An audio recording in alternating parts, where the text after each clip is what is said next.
ಓಂ ಗಂಗಣಪತಯೇ ನಮಃ. ಶ್ರೀ ಗುರುಭ್ಯೋ ನಮಃ. ಹರಿ ಓಂ. ನಮಸ್ಕಾರ.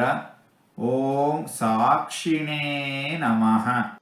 ಅಕ್ಷಿಗಳು ಅಂದರೆ ಇಂದ್ರಿಯ ಉಳ್ಳ ಜೀವಿಗಳು. ಜೀವಿಗಳ ಸಖನಾಗಿ ಸಜ್ಜನರನ್ನ ಭಕ್ತರನ್ನ ಉದ್ಧಾರ ಮಾಡುವವನು ಭಗವಂತ.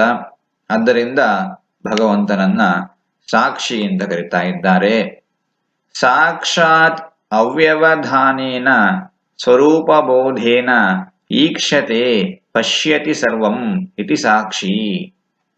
ಭಗವಂತ ನೇರಾಗಿ ಸ್ವಯಂ ಆಗಿ ಸಾಕ್ಷಾತ್ ಆಗಿ ತಾನು ಎಲ್ಲವನ್ನು ನೋಡುತ್ತಾನೆ. ಅವ್ಯವಧಾನೇನ ವ್ಯವಧಾನವಿಲ್ಲದೆ ಅಂದರೆ ಬಿಡುವಿಲ್ಲದೆ ನೋಡ್ತಾನೆ ಇರ್ತಾನೆ, ಸತತವಾಗಿ ನೋಡ್ತಾನೆ ಇರ್ತಾನೆ. ಮತ್ತೆ ಹೇಗೆ ನೋಡ್ತಾನೆ ಅಂದ್ರೆ ಎಲ್ಲವನ್ನ ತನ್ನ ಸ್ವರೂಪದ ಬೆಳಕಿನಿಂದ ನೋಡ್ತಾನೆ, ಕಾಣುತ್ತಿರುತ್ತಾನೆ. ಆದ್ದರಿಂದ ಭಗವಂತನನ್ನ ಸಾಕ್ಷಿ ಅಂತ ಹೇಳಿ ಕರೀತಾ ಇದ್ದಾರೆ.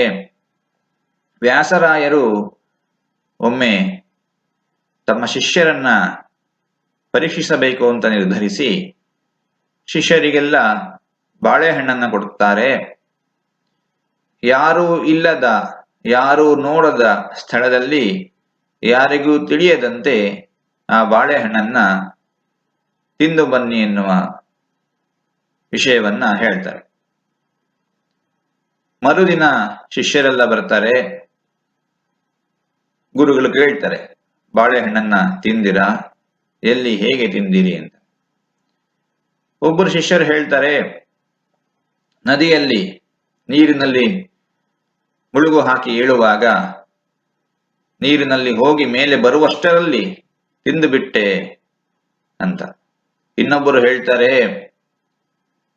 ಉಪ್ಪರಿಗೆ ಮೇಲೆ ಹೋಗಿ ತಿಂದು ಬಿಟ್ಟೆ ಅಂತ. ಈ ರೀತಿ ಒಬ್ಬೊಬ್ಬರು ಒಂದೊಂದು ರೀತಿ ತಿಂದಿದ್ದನ್ನ ಹೇಳ್ತಾರೆ. ಅಲ್ಲಿ ಕನಕದಾಸರು ಇರ್ತಾರೆ. ಅವರು ಬಾಳೆಹಣ್ಣನ್ನ ತಿಂದಿರೋದಿಲ್ಲ. ಗುರುಗಳು ಕೇಳ್ತಾರೆ. ಆಗ ಕನಕದಾಸರು ಹೇಳ್ತಾರೆ, ಗುರುಗಳೇ, ಭಗವಂತ ಎಲ್ಲ ಕಡೆ ಇದ್ದಾನೆ, ಎಲ್ಲವನ್ನ ನೋಡುತ್ತಿರುತ್ತಾನೆ. ಹೀಗಿರುವಾಗ ಭಗವಂತ ನಿಲ್ಲದ ಅಂದ್ರೆ ಯಾರೂ ಇಲ್ಲದ ಸ್ಥಳ ಯಾವುದು? ಯಾರು ನೋಡದ ರೀತಿಯಲ್ಲಿ ತಿನ್ನುವುದು ಹೇಗೆ ಸಾಧ್ಯ? ಆದ್ದರಿಂದ ನಾನು ತಿನ್ನಲಿಲ್ಲ ಅಂತ ಹೇಳಿ ಕನಕದಾಸರು ಹೇಳ್ತಾರೆ. ಗುರುಗಳು ಕನಕದಾಸರ ಜ್ಞಾನವನ್ನ ಮೆಚ್ಚಿಕೊಳ್ತಾರೆ. ಹೀಗೆ ಭಗವಂತ ಎಲ್ಲ ಕಡೆ ಇದ್ದಾನೆ, ಎಲ್ಲವನ್ನ ನೋಡುತ್ತಾ ಇದ್ದಾನೆ. ಆದ್ದರಿಂದ ಭಗವಂತನನ್ನ ಸಾಕ್ಷಿ ಅಂತ ಕರೀತಾರೆ. ಭಗವಂತ ಪ್ರತಿಯೊಂದು ಜೀವಿಯು ಮಾಡುವ ಒಳ್ಳೆಯ ಕೆಟ್ಟ ಕೆಲಸಗಳನ್ನ ನೋಡುತ್ತಾ ಇರುತ್ತಾನೆ. ಒಳ್ಳೆಯ ಕೆಲಸಗಳಿಗೆ ತಕ್ಕ ಫಲವನ್ನ ಸೂಕ್ತ ಸಮಯದಲ್ಲಿ ಕೊಟ್ಟೇ ಕೊಡುತ್ತಾನೆ.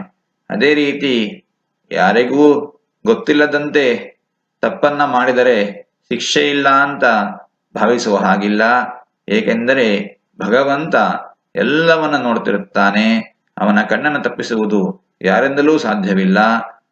ಆದ್ದರಿಂದ ಮಾಡಿದ ತಪ್ಪು ಕೆಲಸಗಳಿಗೂ ಸಹ ಭಗವಂತ ಸಾಕ್ಷಿಯಾಗಿ ಆ ತಪ್ಪುಗಳಿಗೆ ಸೂಕ್ತವಾದ ಸಮಯದಲ್ಲಿ ತಕ್ಕ ಫಲವನ್ನ ಕೊಟ್ಟೇ ಕೊಡುತ್ತಾನೆ ಎಂಬ ದೃಷ್ಟಿಯಿಂದಲೂ ಸಾಕ್ಷಿ ಅಂತ ಭಗವಂತನನ್ನ ಕರೀತಾ ಇದ್ದಾರೆ. ಈ ರೀತಿ ಭಗವಂತ ಜನರಲ್ಲಿ ಜಾಗೃತಿಯನ್ನ, ಎಚ್ಚರಿಕೆಯನ್ನ ಮೂಡಿಸ್ತಾನೆ. ಇಂತಹ ಭಗವಂತನನ್ನ ಸಾಕ್ಷಿ ಅಂತ ಕರೀತಾ ಇದ್ದಾರೆ. ಓಂ ಸಾಕ್ಷಿಣೇ ನಮಃ.